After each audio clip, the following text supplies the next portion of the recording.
Welcome, superstar. In this video, I'm going to teach you about how to master the art of discovery calls so that you can land coaching clients with grace and ease.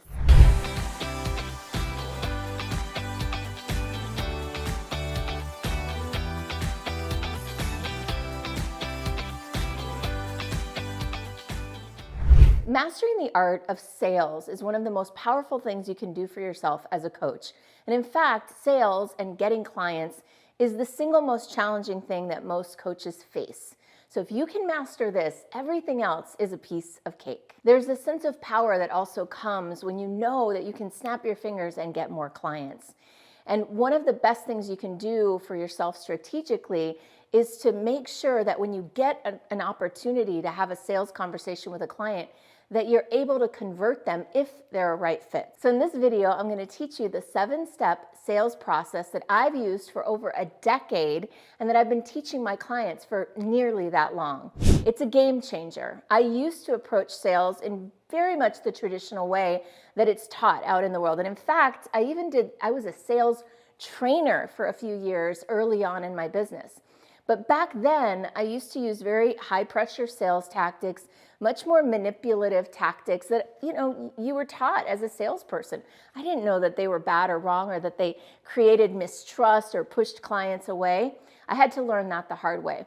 About 10 years ago, I met a coach who taught me a completely different way to do sales. And since then, I've adapted his process, changed it, updated it, made it more aligned with my true nature. And that's what I'm going to share with you here today. My process is called Sales as Service.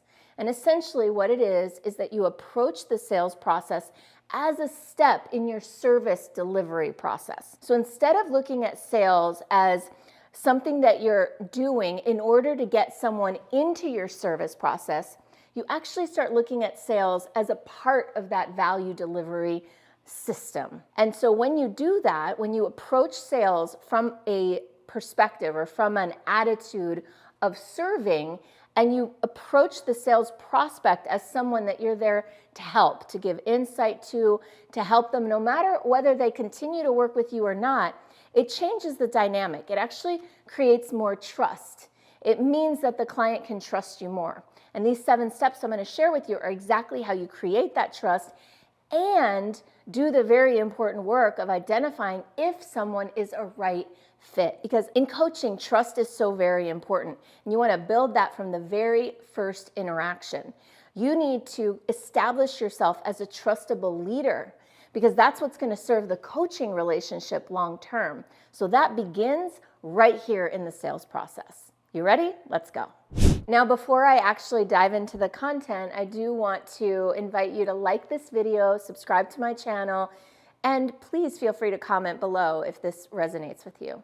All right, you ready? Here we go. Now, here's the acronym. It's Sales as Service, S-E-R-V-I-C-E, which stands for these words here. I'm going to walk you through them one at a time. So the first S is for state. Really, it's set your state. And what that means is before you hop on any sort of discovery call or strategy session or sales conversation, or really any conversation if you think about it, getting yourself into an empowered, supportive state, getting grounded, getting centered. I like to take a few deep breaths. I put one hand on my heart, one hand on my belly, and just settle in. Another thing that I like to do is get really present and clear of what my intention is. And my intention on a sales strategy session, and I invite you to the same, is not to sell. My intention is to serve. That's really the underlying principle here, that please let me serve this person exactly how they need to be served, help them move forward in the best possible way, whether that's working with me or not working with me. Now, I know that might seem counterintuitive because you're supposed to want to get a yes. You're supposed to want to make a sale. But as I said earlier, in this industry in particular, you don't want to pressure people or manipulate people or enroll people who aren't going to do the work. So this process is intended to really weed out the people who are not a right fit and definitely enroll the ones who are.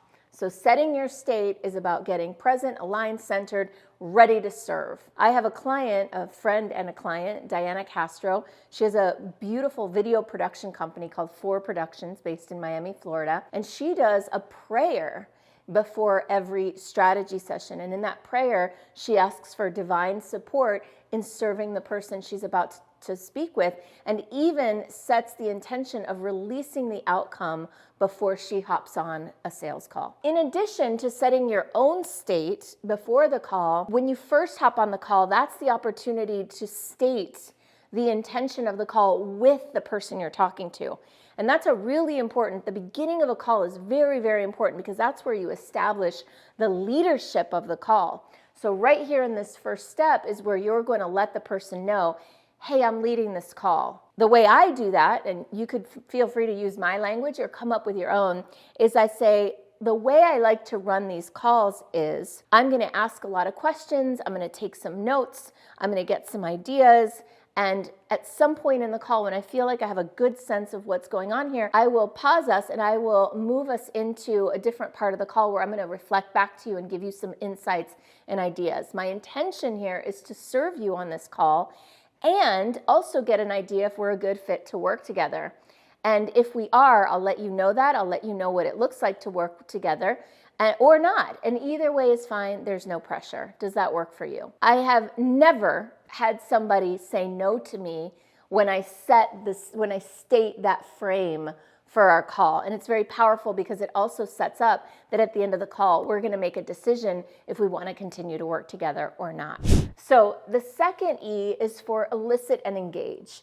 This is what I consider the most fun part of a sales conversation. And yes, I do believe that sales is and very much can be fun. So what elicit and engage is all about is getting into the mindset of almost like a doctor seeking a diagnosis. You're digging around, asking questions. Personally, the questions I like to ask are, first, questions about tell me about what you do right now. Then I get into now tell me about what you want to be doing. What's the future state that you envision? I like to get people into talking about possibilities and things that they want, which very often leads directly into them talking about the problems that they're facing. And that's really the great third thing to talk about. What's in the way? What are your challenges? What's wrong here? And that's where you sort of get the lay of the land and figure out, what's going on here? And is this somebody I really think I can serve? While you're doing that, while you're doing elicit engage, you're doing reflect and record, which is where you're reflecting back to the person what you're hearing to make sure that you're getting it, that they're feeling, that you're understanding what they're saying. And I record. And I think that it's really good for clients to see you taking notes. One of the things I do in the set your state up above is I let people know, hey, I'm going to be taking notes here so that I can better listen and give you feedback, and people love that. Then you're going to also be looking at how to validate someone, how to validate their experience, validate their concerns, validate their situation. You're letting them know, hey, you're not alone. I've seen this before. This is not uncommon. I know how to work with this, and I'll tell you what that can look like later. But so you're not going into sales mode yet. You're really here in this whole first part. You're just gathering information and reflecting back. Then we move into this, and this is where things shift a little bit. This is where we're going to shift it so that they're doing less of the talking, and we start to do a little more of the talking. And we're going to say something along the lines of, all right, cool, I have a pretty good idea of where you are. At this point, you've reflected it back to them. Here's what I see. And this is where you give them some sort of insight into a blind spot, ideally, something that maybe they're not seeing. And you do it with a lot of love and a lot of care, right? You don't want to insult anybody or act condescending. I know that that's a common sales tactic, and I don't recommend it. Remember, again, we're trying to build trust here. So this is where you can let them know, hey, there's a solution for this, or I have some ideas, or I know exactly how to work with this. Let me share with you some of what I see and some of the opportunities and possibilities. So now we can give them hope. We can help them feel empowered around this situation. That's when we start to move into commitment check, which means, listen, there's something you can do, and are you willing to do the work? Because it's going to take some work. So here's where, before you ever make an offer, before you ever say a price, before you ever try to get agreement, you're going to want them to step up into, yeah, I'm ready to change this. And so this is where you want to say something along the lines of, or this is what I say, how committed are you to shifting this in your life? Is this something you're ready to shift now, or maybe in a few months? Like, either way is fine. I just want to understand how ready you are, if it would make sense to start working on this right away, or if you need more time. Most of the time, if somebody's really connected to their vision, really connected to their challenge, they really want to make a shift, if they're ready, they'll say, I'm ready. And that's when I ask, this is one of my favorite lines that I learned from my coach many, many years ago, how committed are you? On a scale of 1 to 10, 1 being not at all committed, 10 being all in. And now what I'm looking for is a 10, by the way. I don't tell them that yet, but that's what I'm hoping for, that they say a 10. Because in my opinion, and what I've seen over the years, is that anything less than a 10 is really just a 1 in disguise. It means they're not all in. And I've decided, for me, this is my standard, you don't have to hold the same standard as me, but my standard is I work with 10s. Because I need people, I want to work with people who are all in, willing to do the work. Otherwise, if they're not willing to do the work, they're not all in, chances are they'll have excuses, they won't show up, etc. So that's where I do this commitment and urgency check. I didn't write urgency because there's no U in service. But I check here to say, and what's your time frame? Because I want to know the time frame before I make any sort of offer. Once we've got all that in place and they're committed and all of that, then I will make the offer. I'll say, well, here's what I think would work best for you. And I'll either lay out the one opportunity or the one program that I think is the right fit, or I might lay out a couple choices. I've got this or I've got this. And by the way, I always present the highest price choice first because that anchors the value. And then I enroll right there on the spot. A lot of times, most of the time, people that have gone through this whole process and they're a right fit and they're committed at a level 10, they're ready to say yes. And so I actually collect the credit card and I make the sale right there and then. So if you like this and got value out of this, I have so much more. First of all, I have a ton of videos here on YouTube, so feel free to check those out. And if you're interested in my own coaching programs, I have do-it-yourself programs, I have group programs, I have all sorts of cool ways that we can work together. Go ahead and visit superstaractivator.com/go and find out more.